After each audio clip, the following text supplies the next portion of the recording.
we're not very good at judging proportion and scale. Yeah. Right? And the internet has thrown that totally for a whack. Oh yeah, it's like walking around at night with your neck craned, looking up at the stars, like nonstop. Basically, like it makes you totally lose perspective. Right. I mean, it's like we live in a day and an age where everyone is connected, and any single person can say a shitty thing.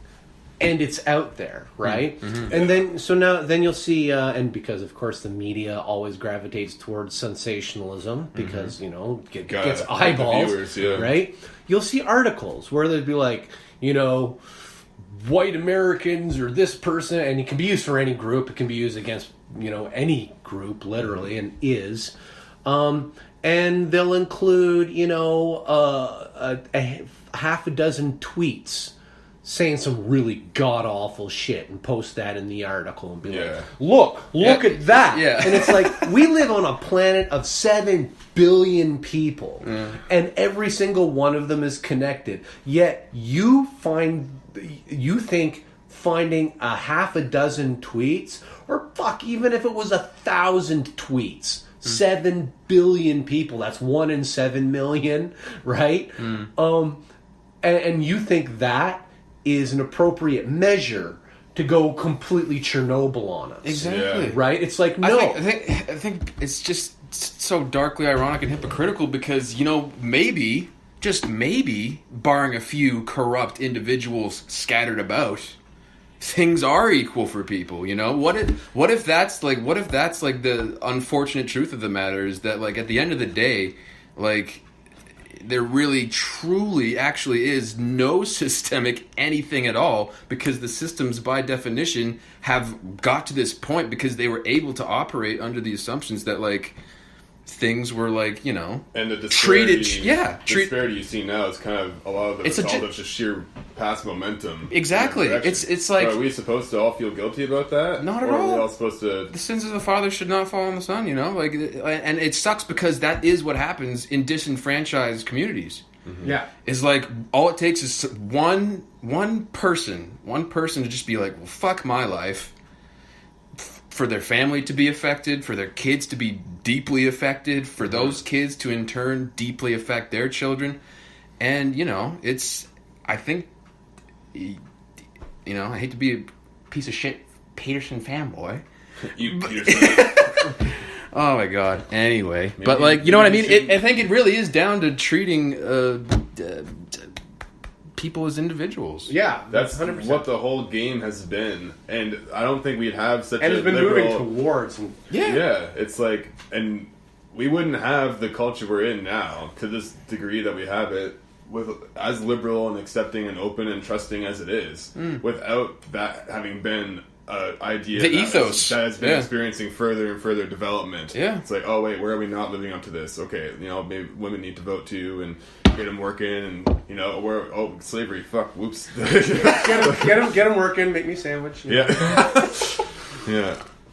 So opening at Subway, that's what I meant. I take a There's an opening at Subway, I was a sandwich artist for a year of my life.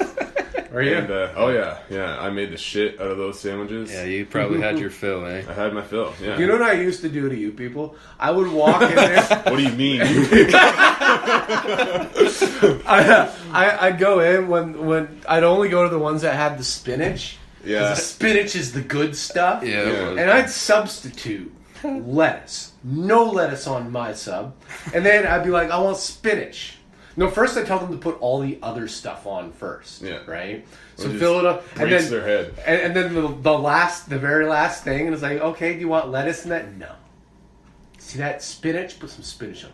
More. Yeah. Right? Yeah.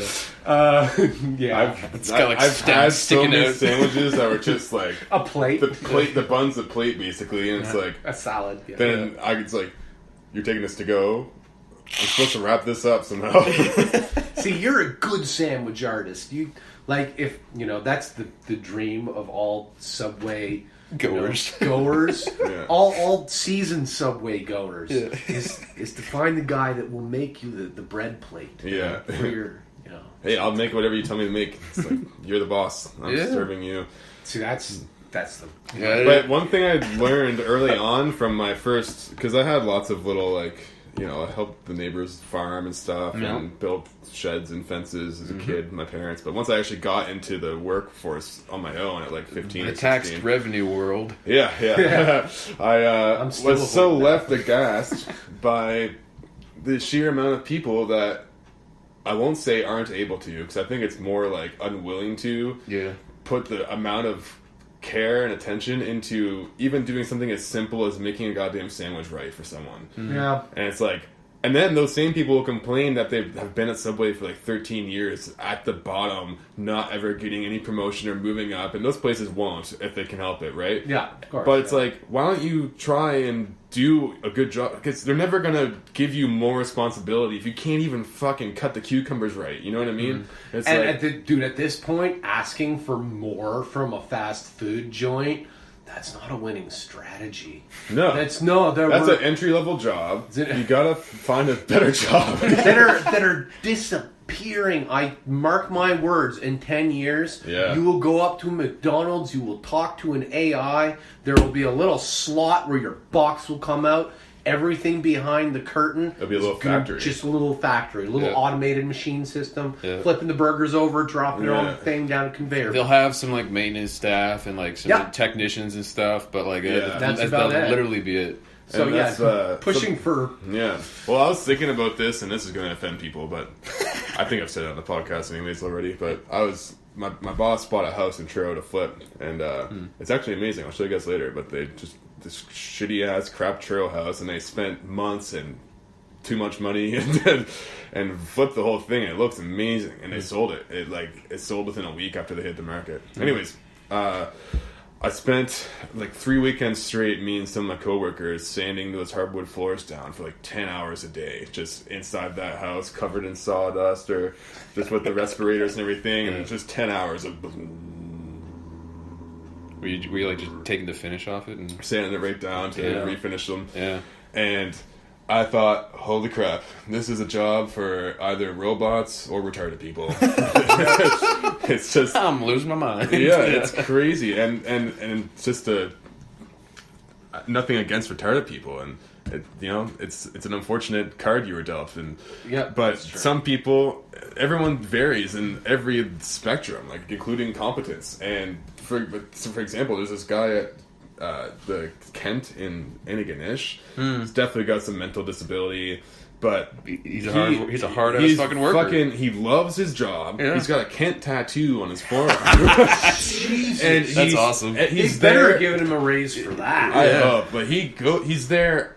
I've never seen him not there. Every time we go to that Kent to get stuff, and he would just be, "God, welcome to Kent. Thank you for choosing Team Kent. Oh my God, I'm so happy you're here."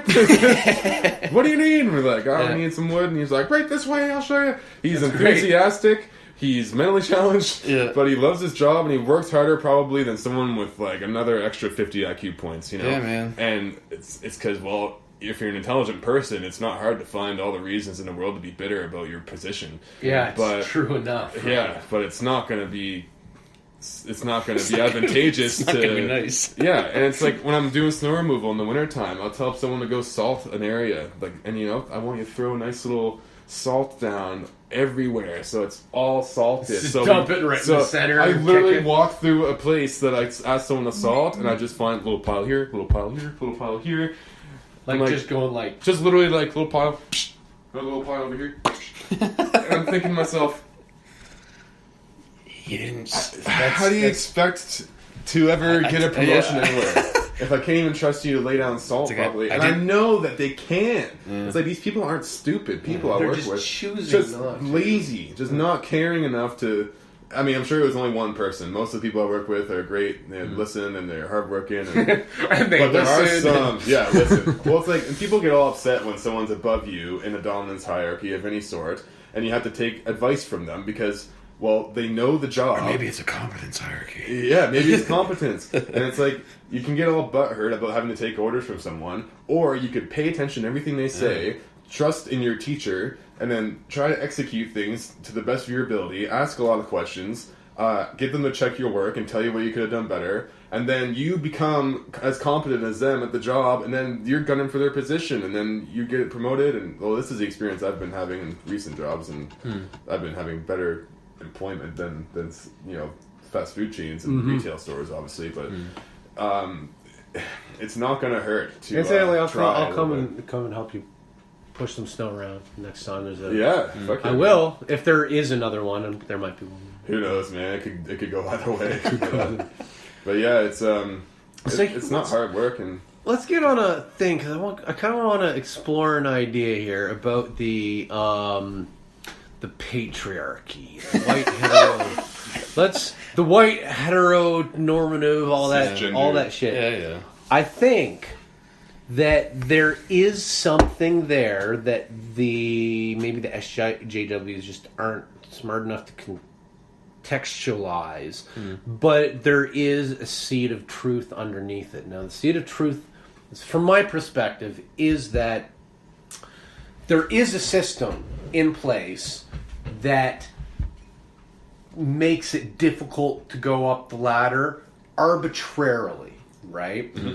And it's funny enough that they want to rely on the government so much to fix it, but the government's one of the main creators of the problem. Is the fact that we have all these systems within our government and within politically, legally, if you want to try and start a business, you want to try and do literally anything, there's so much complicated paperwork and bullshit and weird structures that seem kind of stupid and arbitrary and pointless, but they're still there. And they are stupid and arbitrary and pointless, but that's the point. They make the systems and the ways that you can go about doing things so incredibly convoluted and screwy that unless, and for filing taxes is an excellent example. Once I sat down, I was like, you know what, fuck it, I'm gonna do this by hand with a fucking pencil, and I did it, and it was just the most needlessly boring, fucking stupid.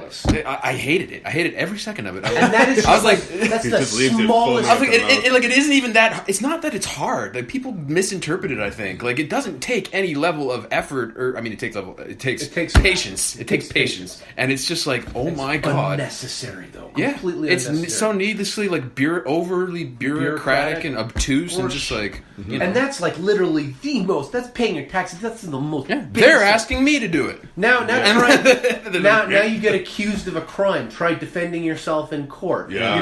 You want to try and you're starting a business. Try and deal with all the bureaucratic paperwork around that. Yeah. Depending on what the business is, it could be hugely bureaucratic and screwed up. You want to get anything done, you basically have to take a course in it. So now these are the systems that they have in place to keep the low down here from going up the ladder, because they make it unnecessarily complicated, like filing your fucking taxes. And most people are just like, fuck it, I don't want to deal with this. I'm just going to go do my job, and I'll pay someone else to do my taxes, and I won't even think about doing anything else. Now that is a constructed oppressive system. Like, that is intentionally oppressive, in my opinion. The problem is, it doesn't cross racial lines. It affects everybody. And now one of the things you see with the seeming embrace of diversity amongst a lot of Fortune 500 companies and the tech giants and all that kind of stuff. It's got this dark undercurrent, There's actually a quota in Norway for women on big CEO board or board of directors and stuff. Yeah, it's pretty messed up. But here, why are they going along? Why are the big businesses going? Why would the patriarchal, evil white men that run all these businesses be so ready and willing to go along with it? Because that's not what threatens them. That is not the barrier to letting people in. Because if it was just a matter of, we just have to make sure that 10% of all of us super people that you can't touch are minorities, I still get to be a super person that you can't touch. Yeah. Right? Mm-hmm. If you start addressing the situation, well, maybe the system is designed to prevent average